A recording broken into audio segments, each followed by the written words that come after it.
What's happening, everybody? We got Dr. Homebrew back on the airwaves. And with me, of course, as always, Brian Shaw and Brian Cooper. What's going on, fellas? Long time no see. Yeah, hey, man.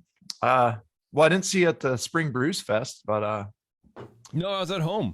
I'm not trying to catch COVID. Hiding pretty well. Yeah. No, I had my daughter, and it's she's 14, so it's the 21 and over thing. And I would have liked to have gone. I mean, it's a mile from my house, but it's just I'd rather I like my daughter time. Then I can drink beer anytime. I'll go to the next Brews Fest. Yeah, I heard it was good though. It was fun. Yeah, we helped pour some beers at Tasty's Tasting Room in honor of our good friend Mike McDowell, who we lost last year, and tried our best to carry on the tradition without him. And I think we had 22 kegs on there. Pouring for people. We blew the vast majority of those, and it was a lot of fun. Well, we're going to talk more about that a little later on with a friend of ours. You act like he did anything at that. We're pouring beers to carry on. He didn't pour any beers. Are you crazy? Well, he started it. That's a tradition. If that's a tradition you want to carry on, it's not doing it. It's hiring other people to do and listening people to do That's it. what you should do. And were there low hugs at Tasty's Tasting Room? I don't know. You know what there is? 5-Star Chemicals. You go to 5starchemicals.com right now and learn the best 2 ways to improve your beer, improve your brewing, which is cleaning and sanitizing. You can't do one without the other. I mean, you can, but you shouldn't. Not very effectively anyway. But if you want a path to great beer, if you want a path to increase your brewing ability, it's cleaning and sanitizing. You got to start with your equipment, and there's no better company that will help you doing that with than 5-Star. So go to 5starchemicals.com today. All right, for the first part of the show, we're joined by Justin. And Justin, you are throwing a competition, right? So we're here to talk to you a little about competition and how to throw a competition really quickly because you wanted to do it like tomorrow, right? Or something like that? something like that. So hey, what's going on? Welcome to the show. What's up, guys? So I'm Justin, also known as the Beer Dad. I host the Beer Dad and Brewed podcast. We've been around for about 2 years. Nice. And we had my original co-host, Joshua Kunkel, who was huge in the homebrew community. He was the president of the Coachella Valley Homebrew Club, passed away in a car accident, actually on National Homebrew Day, May 1st last year. Oh, damn.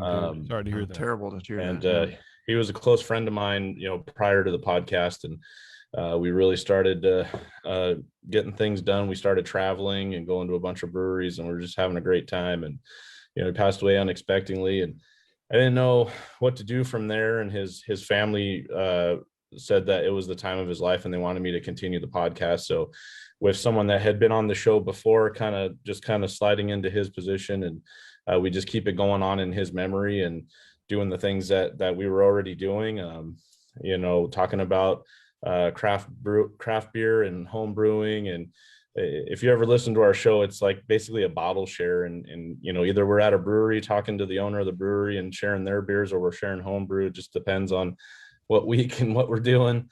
Yeah, I like the chill, relaxed vibes. Like I said, it's kind of just like having a beer with your friends, just kind of listening to people chat about it. Like we don't having a beer with knowledgeable people who care about the beer passionately. Absolutely. So, when he died, I did a huge fundraiser with both GoFundMe, and then we had a festival at our bottle shop that's our sponsor, and we're going to do it again. We're going to still have the festival, but prior to the festival, I wanted to have a homebrew competition and have the judging done in May. And then in June at the festival, we'd like to announce the winner. And the winner is going to get a scholarship to Cal Poly Pomona to go to brewing school in Joshua's name. Wow. So we're in crunch time to try to put this together, but I figured it's a good time with the Vail Lake thing going on, and there's a lot of homebrew competitions going on. So I figured a lot of homebrewers in Southern California, and anywhere for that matter, are probably entering a lot of beers right now. So it'd be a good time to get things going. Watch out. Those guys from competitive homebrewing are going to swoop in. I was just going to say, don't tell competitive homebrewing. Crowd of locusts. So when in May are you thinking of doing this? Beginning, middle, or end? I was thinking sometime middle May. I already have the spot, the Craft Lounge in Beaumont, California. It's a bottle shop and tap room. That's where we're going to have the festival. The owner, Jimmy's already offered up his shop for us to do the judging. And I also have some local breweries willing to hold the beers for people to drop off as well. So most of them are out in the desert, but I'm working on some closer into the Riverside area to kind of increase, because I know a lot of people are like, well, I'm not driving out to Palm Springs. Sure. More Beer will help you out too in Riverside there. Absolutely. They were More Beer in Riverside.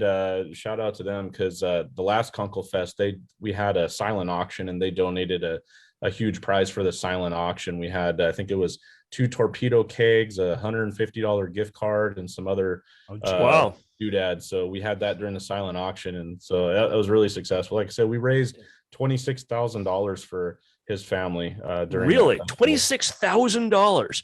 Yeah, that's great. Wow, fantastic, man. Yeah, so I hope people like me that much. If I ever, die unexpectedly like that, that's crazy. That's awesome. Yeah, Joshua, he was really loved in the beer community.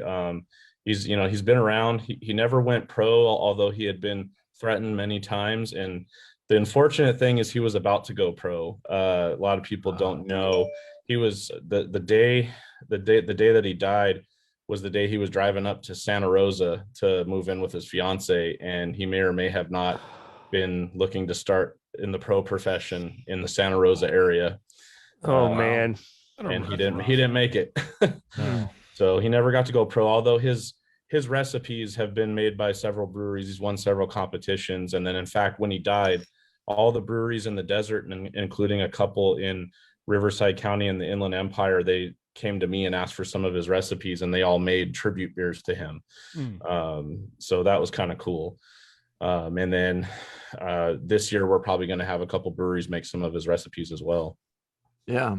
So yeah, you're planning this competition, and you need to do it in fairly short order. It sounds like you're already thinking about some of the big picture things, like where you're going to do the judging, who's going to, where the entry storage will be done. And you also have to think about transport.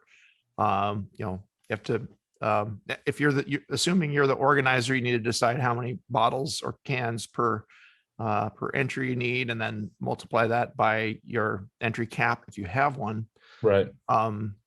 I think too, in a competition like this, an interesting thing to think about is who's gonna want to win this prize, as far as like, you might have a seasoned brewer in a day job, like, like me, that it would be fun to go to brewing school, but I wouldn't maybe have the time to do it. So you want to figure out a way to cater it to people that you would love to encourage to enter it and be the one who wins that. And people who are brewing and coming up in the hobby, maybe younger folks that have some flexibility in their lives yet, and looking to continue their education in some way. So maybe go pro themselves, and that could be some a way that your buddy passes on his legacy in another way unbeknownst to him. So that's some good stuff to think about. And so judges, of course, are the other big thing. And you have to find a good judge coordinator. Right. A lot of times you'll look to the people who are like the key, the judging people in the area. I think I've pointed you towards a couple people already down near you, and you probably already know some of them, but you can, talk to them. And if they aren't able to do it themselves, obviously may be able to point you to the right people to do it. Just really networking and figuring out who can help you in those roles. I've already got some feelers out there. I've talked to Devin Sanchez at Desert Beer Company, and he's got me in the right track. I judged the homebrew competition that they did, I think, was it 2 years ago, for Props and Hops Festival. And so I got to be a part of that, and that was a really great experience. And so some of the people that I met through them, or through that event, I've sent out feelers to. So we've got quite a few people looking to assist. And then of course I've been in contact with Josh's club about getting stewards and stuff like that to help out. So there's several people interested. So I'm hoping to pull it together. It's one of those things where I think once the word starts getting out officially and start putting things out on social media, I think it's gonna we'll probably see some bottles showing up relatively shortly, because it's a big prize, and fortunately I have, we have a good sponsor there at the Craft Lounge that is, helping us out with giving that prize away. So by having that festival and raising money, so we'll be able to give that to somebody, because, some people probably are thinking about wanting to do it, and they think, oh, well, that's a lot of money to put into something that's not guaranteed, Right. But, I think it's a great prize. I think, it took me a while to think of something to honor Joshua, and something that, he was extremely passionate about, was brewing, and especially teaching others. So I think it'd be great to have, someone to go to. And from what I understand, the Cal Poly Pomona program is really good. So sounds cool. Cool. Yeah. Justin, are you planning on having this be a competition registered with the BJCP? Yeah, I think so. So, and I was talking to Brian about it. But, obviously I'm going to do this competition no matter what, but I want to get my ducks in a row, because I feel like if I make it more of an official thing, it will be less chance of somebody saying, well, you know what, this competition wasn't fair, especially if somebody I know, or God forbid, somebody I know wins, or somebody that is like a loose affiliate or a friend of a friend, and then there's somebody that might say, hey, well, this competition's rigged. Like that's why I sent the message, because I wanted to make sure that this competition is 100% the right way. Whoever wins is going to deserve to win, whoever it is. Right.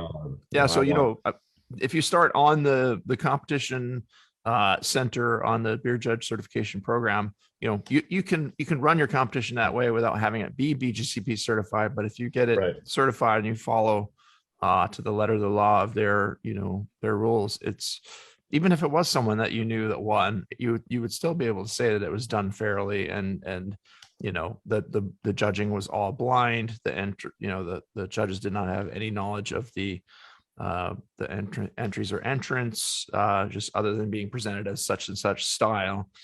And I can't imagine that's the thing you really would have to worry about, though, Justin. Yeah. Honestly, I mean, I haven't heard about it ever really. Well, I can't, maybe a long time ago, but also who cares? Fuck them. Right. But the reason why I bring it up is not in terms of whether it's going to be perceived as being fair, because like JP says, I think it rarely comes up that happens. It's just the point is it's $30 to register the competition, and that will help you get judges, because that's speaking from experience. That's one of the hardest things to do about running a competition, especially, maybe a small to mid-sized competition. And I don't know how many judges there are. I mean, we're lucky in the Bay Area that we have judges pretty thick on the ground here. Some areas they're not so much, and maybe people would come out from LA who might be maybe not even know you or know people that are involved, if they know that, I can get some points for judging this and have a fun day and then go home. Yeah. And then it also gets the competition on the BJCP competition calendar in terms of getting entries. Another thing that you want to do to treat your judges well is to feed them and yes. have a proper, they're all in public containers. Yeah. Stack them 5 high, leave the windows rolled up. Yeah. I mean, there's a competition up in the foothills where they do, awesome, like Hawaiian barbecue, or whatever. There's stuff like the chef guy that does or whatever. They just like do really awesome food with it. And it's known for that. And people treat them too good. You treat them judging too that. Good. Yeah. I remember the one that we did for Props and Hops. Josh was out there. He brought one of those Blackstone grills, and he was making breakfast burritos. And I had never seen breakfast burritos disappear so fast. There were some hungry judges. And something else you'll want to think about in terms of there's an interplay between how many judges you think you're going to have and how many entries you think you're going to get. And you can kind of you can do some scaling on that based on how heavily you promote the competition, right? So let's say for within a reasonable certainty, you're going to have, let's say, 20 judges because they're friends or what they're going to show up. Right. You can calibrate how much you want to advertise your competition. So you can back out, okay, I have 20 judges. That means I can do this many flights.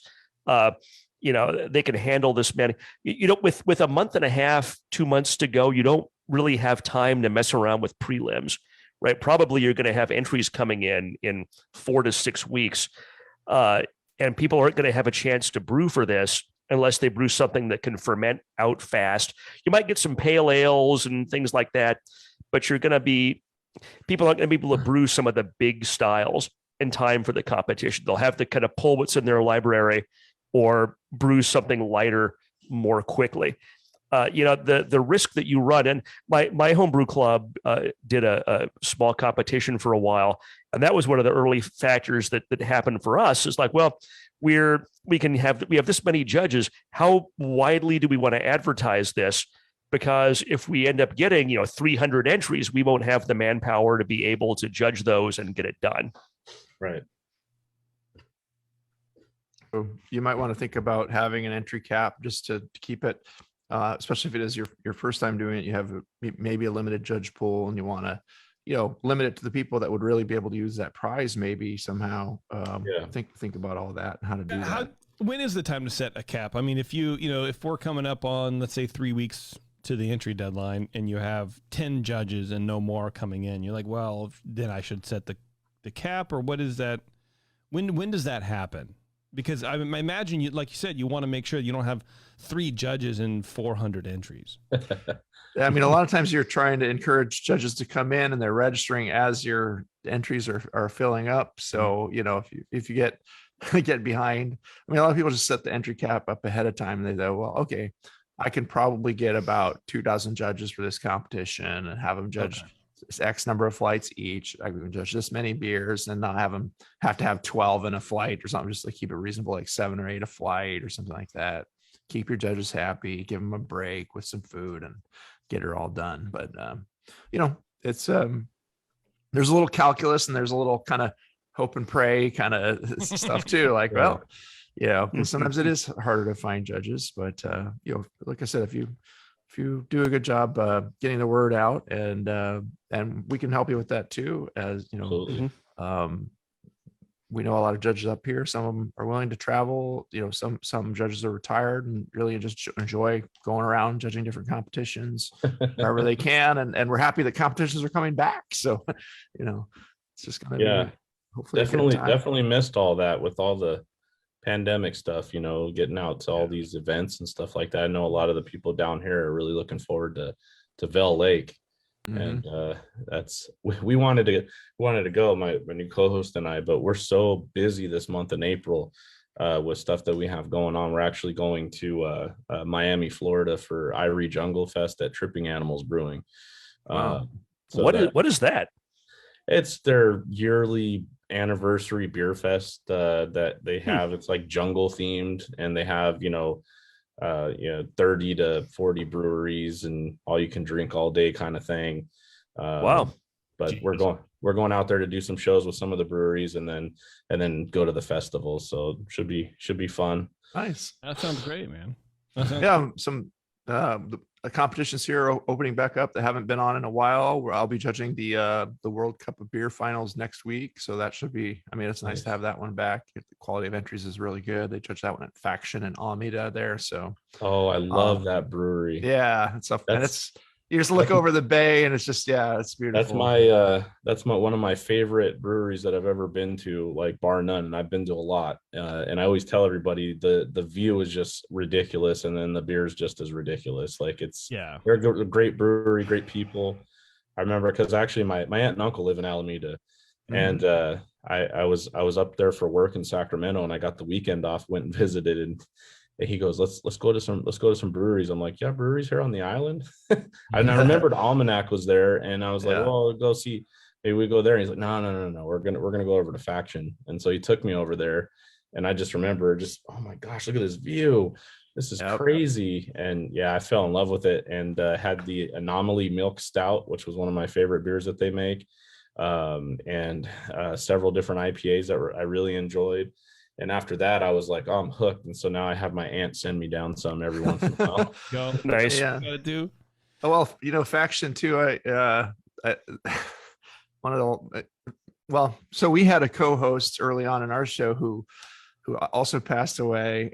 Lee Shepard was my original co-judge and master level judge that I worked with for years. We started this podcast in 2012, was it? And he was through 2016 with us. Sounds so good. yeah, I had to give a eulogy in the back of a faction back there for him, sadly, and with his family members there, and a lot of people from the beer community that he'd helped educate over the years and stuff. And the most powerful moments were like, let's do a group photo. Anyone who's gotten, something from their brewing knowledge, something that Lee has inspired them in some way in their own journey. And we took a picture in front of all those barrels in the back, and it was just a massive group. And I mean, he touched a lot of lives, and I know your friend Josh did as well. So this is a real nice thing that you're doing. Yeah. You've already done for his family, and now passing on to another lucky brewer, hopefully. Well, I think it's a great way to get the knowledge out, because it comes around spreading the love from another person, and allowing, not to say like it's a story, but having that sort of backstory to the process, to the reason behind it, I think opens up a lot more people than normally. It's just another competition, or but like, no, this is like means something to a lot of people, and I think that's a great way to just kind of keep the memory alive, and also spread that joy of like, the love of brewing, the love of the knowledge, the love of sharing that inspiration, is sort of the story behind the competition. I think it's cool. Yeah, absolutely. Thank you, Justin. When you are ready for this, if you get that point, where do people go to learn more about it, to enter their beers, or hopefully, if you're lucky, want to sign up to be judges? So several social media sites so far that we have just to kind of pay attention to. So we're on Facebook, Beer Dad and Brew Podcast, and we'll be putting stuff on there, as well as on Instagram, two different pages, the Beer Dad and Brew Podcast page, as well as I started a Kunklefest page, and we'll be posting the information once we have all the solid dates and everything. People can follow those on Instagram and stay tuned, because we should be getting a solid date as far as the day of the judging here relatively shortly. Great. Like I said, probably be middle of May, and on a Saturday, because that's when most people are available. And it'll be in Beaumont, California, which is relatively easy access for people, even if they're not in the area, because it's right off the 10 freeway, and it's literally like a block and a half off the 10 freeway on your way to Palm Springs, about 30-40 minutes before you get to Palm Springs. So you're just east of like the Redlands area, San Bernardino area. Okay. Yeah. So kind of convenient. So they can follow us on there. And I believe I might have the Craft Lounge. They might have some stuff on their website as well in regards to the competition. And then we'll be posting the drop-off sites where people can drop off beers. Like I said, I know Devin at Desert Beer is going to help us out. I believe Lake Arrowhead Brewing, which I don't know if a lot of breweries up in the mountains would be willing to help us out as well. And I'm working on some other breweries. And like I said, More Beer, I'll probably call. I think it's Jason, right? That's at More Beer. I don't know anymore, actually. Yeah. Sounds like you have no shortage of people that are willing to pitch in and help, and you can just find the most support system for talented individuals from each of those to help you in the various aspects of it. One thing that I will say is that one of the most critical and important parts of a competition is your bottle sort and labeling, where you take the entries that are carefully labeled coming into you, put them into whatever randomized numbering system you come up with for the entries, and put your own labels on them, and then remove any trace of what the brewer had left on them, or it's that moment of truth, right? So like a trust fall almost with your volunteers to know that they're going to do a good job for you. So I find that the more specific and very detailed instructions, and the more you repeat, like, you must take this label, place it on this part of the bottle. Yeah, it's even better to have double, one on the neck, one on the barrel, or the one on the cap, one on the barrel of the bottle, just so if one falls off, or there's so many different. Just think of all the chances for error that this brewer did, and if you get 3 bottles of something and in the competition, and then one's like super clear pale and 2 are like just thick dark as molasses. It's like something went wrong at your sort. So most likely you want to avoid doing the brewer that injustice of having their Kolsch judged as a imperial stout or something. Really good. No, I totally echo what Cooper said. I mean, that's not the sexy part of competition. It's not the most exciting or fun part, but it's critically important. And it is more complex and time consuming than you think it's going to be. I remember Josh telling me he had a lot of work that he had to do. Now the Props and Hops Festival, I think they had a lot more people enter than he thought, and a lot we had advertised it pretty heavily on our podcast, and we were still kind of in our infant stages of the podcast at the time, but we still had a decent amount of listeners, and people were sending us messages that, hey, is it okay to drop it off here, or can I drop it off here, and asking us questions about styles and all this kind of stuff. So we had some good traction just from our show, and then of course his club's pretty popular as well, especially because they were fresh off of doing a collab with I want to say it was McKellar San Diego. I can't remember who they did, but they had a member of their club get hit while he was riding his bicycle, and they did a tribute beer to him. And one of the breweries down in San Diego, I think it was McKellar, they did a collab with his club. So because that was fresh off the heels of that, I think that helped with the competition as well. But yeah, a lot of that poor club's been through a lot. Gee, oh man. Yeah. But there's some great brewers there. So Coachella Valley Home Brewers Club, they do a great job out there, especially dealing with that heat out there. Yeah. Challenge in itself. Judging in the desert. Yeah. Yeah. That's no way I'm going to do it. All right, Justin. Well, I appreciate it, man. If there's any last little things you want to ask, go for it. If not, we'll let you go. How about beers? As far as you guys, what do you like to brew, and what do you like to drink? Oh shit, we're getting personal. All right, Cooper. That's what I do. Well, right now I'm drinking a Maui Wowie double IPA from Altamont Beer Works Nice. here in Livermore. The Maui Wowie is kind of a go-to, and they release some different versions of it. They do a tropical one, a bunch of different ones, but it's just a nice, a softer double IPA with just tons of late hop and just this tropical, passion fruit, and just really nice fruity character to it, all from the hops, and I really enjoy it. It's a Mosaic and Citra, so for me, you can't go wrong with that. It's a nice tropical beer. And I remember when they first brewed their regular Maui Wowie, it was hard to get it. I could just bring growlers in there, and then it took off to where everybody here knows Maui Wowie now. But I like brewing hoppy beers. I also make sours. I have a couple meads I need to make. I just recently became a mead judge, but I have some really good honey I need to do something with, but honey doesn't go bad. So I just feel like, I can do it. Get busy. I need to actually do anytime a homebrewer can put shit off, they're going to do it. Yeah. Jar. I like drinking pretty much anything as long as it's well made. Yeah, you do. And it's around the Bay Area. It's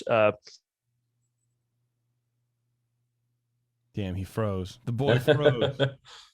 The boy froze. Right at the Bay Area. Yeah. That'll get you. I'll just continue with the Sharisms here. I can't do that. I mean, for me, I personally, I love milds. I love low alcohol beers. I think they're the best. I despise IPAs and anything high alcohol. Every once in a while, I have to remind myself to just go and do more variety in my drinking. But tasting, just get a taster and taste the gamut, because sometimes there's a really good brewery and you might miss out on something really fun. Lately lagers are coming up a lot, and it's really fun to see some quality lagers. So I had my very, very first slow pour pills, the beer stop slow pour pills. That's one of my favorites at Humblesea in Santa Cruz, and that was a beer moment I'll never forget. It was worth the 10-minute wait, and the head was just all the way out the glass and just stayed forever. Looks like lemon meringue pie. Perfectly clear and wonderful. Awesome. We have Brian. I think he's frozen again. Is he frozen again? Yeah, Looks like a robot. We'll let him go. Yeah. All right, Justin. Thanks, brother. All right, man. Thank you so much. Hit me up on Yeah. the PM if you need any advice or help. But I do wish you the best of luck with this. And it's going to be a lot more work with it than you think, but you're going to learn from it and do better the next time, I think. But just do the best you can and try to do right by the entrance, and I'm sure you'll do fine. It'll be worth it. Well, I appreciate all the advice, and Brian, I'll send you once we have like any kind of information. I'll send it to you. That way you can share it as well. Yeah, we can put the word out with the judges up here and get you some talent down there. Yeah, sounds good. Hopefully. Thanks, Cheers. All right, Yep. Cheers. Man. All right, bye. All right, everybody, we're gonna take a quick break. We're gonna come back. We're gonna change Brian Shar's batteries. We're gonna send a tech team out and get him situated. So hang on, everybody. We'll be right back. It's Dr. Homebrew. We are back, and we're going to be talking a little bit about Spring Fest, the rundown of Spring Fest, how that happened, boots on the ground, so to speak. But, of course, every year we have Tasty's Tasting Room, where we're pouring homebrews, fresh homebrews, right off the tap. And Robbie from Club DOZE is joining us. Robbie, welcome, man. Evening, JP. How you doing? Good. I'm doing all right, man. I'm doing all right. Yeah. Along. Hanging in there. Yeah, man. So we thought it'd be cool to have you on and talk a little bit about how organizing all that went, especially in light of Tasty not being there. I mean, he didn't pour shit at the fest, but he was a big part in setting it up and talking to everybody and spread the word. He was a big part of getting it all going and getting everyone to the tent. Right. Yeah. Those are tough boots to fill, but Justin contacted me back in December, I guess it was, and asked if DOZE was interested in helping organize Tasty's Tasting Room, this year. For, I guess, context of anyone that doesn't know, Spring Brews Festival is run by the Brew Network. Used to be winter brews, came spring brews, so now it's just warmer. Yeah. Which is nice. It's nice. Yeah. And Mike Tasty McDowell ran a homebrew tent in amongst all the commercial breweries, and it really, the first festival I went to was, I don't know, 8-9 years ago probably, and it really was the kind of the center of the festival. What you were saying earlier is about Tasty. He brought everyone together, right? So he would just gather everyone to come to the homebrew tent, and there's always a great selection of beers and ciders and sometimes meads. And Justin asked us back in December if we would like to carry on the legacy and get it going. Yeah. Cool. So, and clearly you said, yeah. Was that something that you were a little bit nervous about? Now you guys have done competitions before and organized club competitions, so I imagine it's not that much different, but it is still like, did you bring gas? That kind of stuff. Make sure people have stuff. Yeah, a lot of people bring gas to beer festivals one way or another, for sure. It was an instant yes. We know and love Tasty. Tasty was obviously a member of DOZE, but above and beyond that, in our community, our beer community.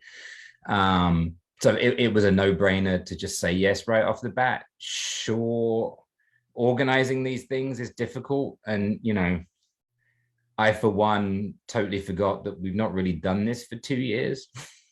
so there's like a lot of muscle memory, once you get into sort of festival season, and as homebrewers, we don't do every beer festival out there, but we're invited to some of them and we pour, so you get that muscle memory and you get that kind of you get the feel for it. And I think we were lucky. As a club, we turned 25 years old last year. So the end of last year, we did do an anniversary party. So kind of between Delta and Omicron, this is how I remember things now, is between strains of COVID. Yeah. Right. So literally, as luck would have it, in that wonderful dip between those two stellar pieces of virus, we did our 25th anniversary. So we kind of had a little bit of practice. But yeah, it's everyone steps up, everyone wants to help. Our club has 2 jockey boxes, so we have 8 taps that we can, to hand. We don't have to figure out who's bringing a jockey box, who has a picnic tap, whatever. We've got like all of that together. We reached out to Bay Area Mashers and obviously to Mad Z's because we wanted like some participation above and beyond DOZE. I mean, that was the other big thing about Tasty and how he rolled was it wasn't just about one brewery or one homebrew club or whatever. It really was that community. So we reached out, and Brian and Ron, who's the president of Mad Z's, came and they brought their jockey box. I appreciate the way that you twisted people's arms to come in too, because it's on my radar. It's like, oh yeah, I should pour, and then sometimes things just fill in and I can't make it. But like you were talking to us early, like getting interest, putting the sign up sheet out there. Yeah, like sure, I'll put a keg in and come pour some beer with you. And I even volunteered for part of the festival and had a little fun, just a little break from the constant like sampling and just kind of being a part, like people coming in and out of there that thanked me for volunteering and stuff. It was just nice. It was like such a chill vibe at this whole event. And one thing that was just the proudest of, and you did a great job with the tasting room, but it really was the focus of the center, and we had a large area and people just standing around. I would bring people from other booths around to taste some beers and talk about them, and everybody there was enjoying it and asking where they could buy the beer. Well, that's the funniest thing. I mean, as a home brewer, right, it's wonderful to pour your beer to the public. Everyone says about giving beer to your friends and they always love it, whatever, but like when you have some random stranger and they're drinking your beer out of a glass that you poured them, it's cool. It feels cool to do. You get to pretend to be professionals for half a second or whatever. and it's awesome. But the funniest thing is when people are like, so where can I buy this? And you're like, you can't. Get back to the end of the line and come back and get another glass. That's the only way you're going to get some more of it. Yeah, and people dug that, and it's it was again this year, and I don't think I'm exaggerating. I think Justin and Bevo and all the organizers at the festival would agree. We still had the longest lines again. It was just constant. We had 21 beers and one cider on, so we had like a huge array of different styles. JP, you'd have been happy. There was like dark milds and English golden ales and like a lot of Czech pale lagers and a lot of low ABV stuff. It wasn't just all like triple hazy IPAs or anything like that. It was a huge range of styles. Yeah, good. Yeah, it's fun. It's a lot of fun. Is that stuff that people wanted to bring, or is that stuff that you were like, hey, let's broaden the horizon a little bit? Or is that what people are just brewing now in general? I mean, I think we're lucky in DOZE. We have a lot of members, so there's a lot of different styles that are being covered. So I think that's part of it. No one. We didn't set out any kind of mandate about what beer style people should brew. The only mandate we had, and we're going to change it next year because we realized there really should have been a second beer that should have been there. Mm-hmm. So Paul Brown, who I think you guys know, obviously ex-president of DOZE. He brewed Janet's Brown. So we had a keg of Janet's Brown. Oh, yeah. There. And I think, assuming you guys have us back next year, next year we'll also do a Blind Pig clone. That just, as something of meaning in Tasty's world, that would seem appropriate. Yeah. But yeah, people just, people brew what they want to for the festival, or they have beers around. So, I mean, I brought my English barley wine. That's not something I'm gonna like brew once I hear about the festival, because it's it takes a year to age and whatever. So it was a keg that I have. I wanted to serve it at a festival. This was the perfect event to do that. Yeah. So it's a mixture of the two, really. The hardest thing, and I don't understand why this is the case, but getting brewers to tell you what the name of the beer is, that's the hardest thing. I had to make up a name for mine. Yes. Well, yes. Because the real name is too offensive. You can't say it on the radio. Your beer would not have been called out on the stage at GABF, that's for sure. That is. It's either they don't have a name and they're like, oh, I don't know. It's the Dave's Pale Ale, man. I don't know. Or it's some weird like insult to their neighbor. And that's anything's fine. It's just when you're coming like. You were talking about organizing competition earlier, and that's a lot of work. Organizing people at a beer festival is a lot of work too. And there's just certain things that if then it just makes it a lot easier beforehand, because like, you know, we've got to like write the beer board and we've got to like do all this stuff, and you want to be set up, you know, ahead of time so that people at the booth can like go and meet other brewers before the, you know, that's part of the perks, right? You get in early so you can go and like meet the other brewers before like the whole crowds get in there. You can have this whole like this whole thing.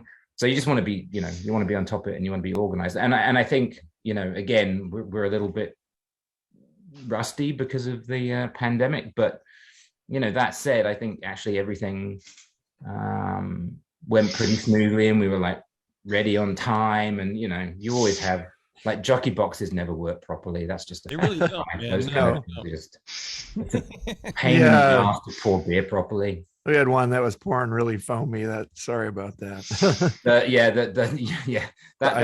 one had issues. But then one of our, like, we have two jockey boxes that are the same. They're built the same. They're the same component. One of them works fine, and the other one there's always a problem with. And they're basically exactly the same jockey boxes. So there's no rhyme or reason to it. Yeah, but just the logistics of getting a lot of beer into a lot of people's hands. You know, you did very well at that. For a while, the line was getting long. And I was getting kind of concerned. I was like, oh, we need to go out and like pour beer for people out the line. But then, you know, I mean, people wanted certain things and they didn't necessarily want what we were trying to bring out and pour there. So, but later you guys were like, you really have to like rope people and like, come up, step up, get a beer. Oh yeah, you've got to be brutal. You got to motivate them. You're like, this guy doesn't know what he wants, so you behind, you look like you're thirsty. Skip around. Here's beer. Yeah. It's work. It's a job. You know? It's like herding cats. Yeah. It is like herding cats. But it's a lot of fun. They're fun cats to talk to, and they really are interested. And they come back and try one, then they try another, and they experience. And the brewers were bringing their A game. I think that there was a. All the beers were great. All the beers were solid. Yeah. I didn't get to try all of them, but just like, well, let's taste this Czech pale early in the day. It was fantastic. Like that was one of the standout. Yeah. I mean, I'm a little biased because of the UV and whatever, but it really was a great lager. Just clean. And then people come around and taste my sours and talk to me about my weird sour making things. And, you know, Pavel's the passion of the Pavel, the cider that he made was killer. I mean, everyone stepped up and brought their A game. I mean, JP, next year maybe you can make an oatmeal stout for Tasty's tasting room. I'm just saying. That's work, dude. Yeah, but you've got a year. I mean, you know. Yeah, that's true. I do have. Yeah, I mean, that's a timeline I could probably work out. We'll see. I don't know. We'll see.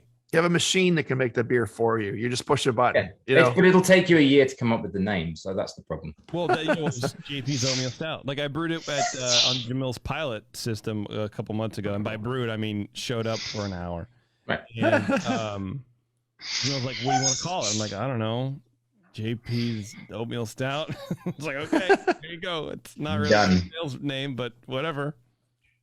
Cool. Yeah. Well, it sounds like it was a hit. It sounds like Tasty's Tasting Room went off pretty well. It did. And it sounds like everyone was able to, come together and get you beers on time and get all the stuff you needed. And homebrewers working together. Was it just DOZE, or did you put the call out? Was it everybody? I actually don't know. So DOZE, Bay Area Mashers, and Mad Z's were the three clubs. And again, hopefully next year we can broaden it out a bit more. Yeah. To other Bay Area clubs. There's a lot of stuff, I'd love to have like a cask, a cask of something on is always fun at a festival. Those kind of things are, more fun to do. The spectacle of tapping a cask is always a good thing. Tasty. I hope we did you proud, mate. I hope you looked down and smiled on the lines, and that's really that's why we did it. So there you go. Yeah. Did you get around and do any tasting yourself, or were you too busy running the booth to go around to some of the amazing breweries that were there? I very early on I stopped at a couple of places, and then that was about it. Yeah, you don't go there to go and necessarily drink at all of the booths. Right. No. Yeah, I do. Definitely do. It's cool to see Brian Hunt running around with cans of Death and Taxes and all of that. It's just great beer community people watching. Yeah. It's in and of itself. We Absolutely. chatted with him at the end of the day. I came home with a little bit of, don't tell anyone, but yeah, a little bit of Death and Taxes in my fridge right now. So, which everyone should have some Death and Taxes in their fridge. It's good stuff. Absolutely. Great beer. Yeah, it is. Yeah. It's the first time I ever had it. It was at a diner in Cotati, which is like a little suburb of like Santa Rosa, Petaluma. Right. It's like right there, right? A little sleepy, I don't know, bedroom community. I don't know. It was at a diner for breakfast. It was 11 o'clock in the morning. Had an omelet and a pint of Death and Taxes, and it was one of the better breakfasts I've ever had. Yeah, works. Well, I also got to tell him a story about my first date with my soon-to-be wife, and we were at the bistro in Hayward, and she ordered a tipple, moonlight tipple, and then we were wildly gesturing, and somehow I managed to spill it on her. I tipped the tipple on to her. She like just had this moment where she's like, okay, I can get really freaked out, and not just not let this happen, or just I kind of like this guy, so let's just let that one roll off, so to speak. And I was like, but yeah, so I tipped a tipple on her, and probably both. We're married now to this day, so yeah, he got to hear that story. That was kind of fun. But there's also just so many different, beer knowledgeable people there, and it was just a great and brewers that turn up. I mean, that's the another great thing about festivals, right? Is you want to be at the ones that the brewers or people literally like have founded the brewery are there, and you can just like talk to them about the beer and say thanks for making the beer if you like it or whatever it is, and it's not just a bunch of sales reps or whatever, and that's fine if you just want to drink the beer, but this is it's a community thing. And again, to go back to the tasty room, that's what that is, but that's what the whole festival was, and that's certainly why I love it, why DOZE loves it, and why there wasn't a second thought about helping out, and then we just figured out the rest kind of after saying yes. For sure. Thanks for doing it, man. Yeah. Hey, yeah, we'll do it again next year. Yeah, absolutely. Yeah. All right, well, we'll let you split, man. Go enjoy Cool. the rest of the evening. Thanks, guys. Appreciate it. Thanks for chatting. I'll see you around. Cheers, Robbie. Right. Take it easy. All right, we are going to take our last break. We're going to come right back and wrap things up here. And Dr. Homebrew, hang on. We'll be right back. All right, thanks for sticking around, everybody. Hey, JP, how does someone get a beer on this show if they want to send something in? I don't know. Brian Shar, you tell him. You haven't said a word in like an hour. That's because my internet kind of cut out for about 10 minutes there. My internet was great until my internet provider got bought by some other company, and now it's been out for like chunks of time, multiple days in the last week. So I may be changing my internet in the next month or two if this keeps up. We'll see. There you go. But how I believe we get beers on this show by first you, the listener, must brew them. And then you would send an email to Brian at thebrewingnetwork.com. That's right. Yeah. And you could even send him an email before you brew your beer and ask him, hey, Brian, how do you feel about a smoked double goza? And that's Brian with an I. I'm not going to turn down any beer, by the way, because I say smoked double goza. Yeah, send it. Yeah. And I know, for me, I'd be like, oh, hell yes, send a smoked double goza in here. I'll drink the hell out of that. Yeah, absolutely. Chicken flavored beer. Okay, yeah, send it. I don't care. Beer with actual raw chicken in it? No, don't do that, because this is Dr. Homebrew, not Dr. Salmonella, and we don't really know how to treat salmonella other than go to a licensed medical practitioner. Right. Yeah, we want to be here for the next show. Yes. Well, I mean, sort of. I mean, be alive for the next show happens, not necessarily maybe be on the next show. You know what I mean? Yeah. Brian, those are all good things. Yeah, for sure. Brian at thebrewingnetwork.com, and we'll take pretty much any beverage, like Crystal Light. You just kind of shake some of that powder into some water and bottle that up. We'll take sake. We'll take beer, wine, hard seltzer. Why not? Yep, you got it. And also the hazier and the more IPA like you can make it, the better for us, please. That's good stuff. I love it. double hazy IPAs. I want to show it just those. Just hazy Pilsner. That's a good one. Yeah, hazy Pils. I've seen those. I don't want it. I don't want anything like that. I believe that's a Keller beer, and those can be really good. I barely want beer right now. I'm sort of like not drinking anything. Double dry hopped water. There's nothing wrong with taking a break from beer for a while. That's cool. Yeah, like I think that's why I like the non-alcoholic, vibe that's happening right now. It's because I can have a beer when I don't want just another carbonated water. You know what I mean? Like, eating like every beer you drink is like eating a donut. You think about that too. Like, okay, calorie thing too for sure. But it's I don't know. I'm into it, and I don't know when I'll stop. But I don't even just like wine or whatever. I'm sort of like not really feeling alcohol lately. That's cool. Can't stop, won't stop. I don't know. I guess. Anyway, that's my weird vibe. I mean, can't stop stopping. I mean, that's what I mean. All right, everyone. Thanks a lot for tuning in. We really appreciate it. And then, I guess we'll see you in April sometime. We got to plan that show and figure out what's going on there. And again, if you want to send in beers and you want to help make the show the best thing for you, Brian at thebrewingnetwork.com. Send us some homemade fermented nonsense. We will make you want to get weird with us. Yeah. Thanks a lot, everybody. And until next time, we'll see you later. Cheers.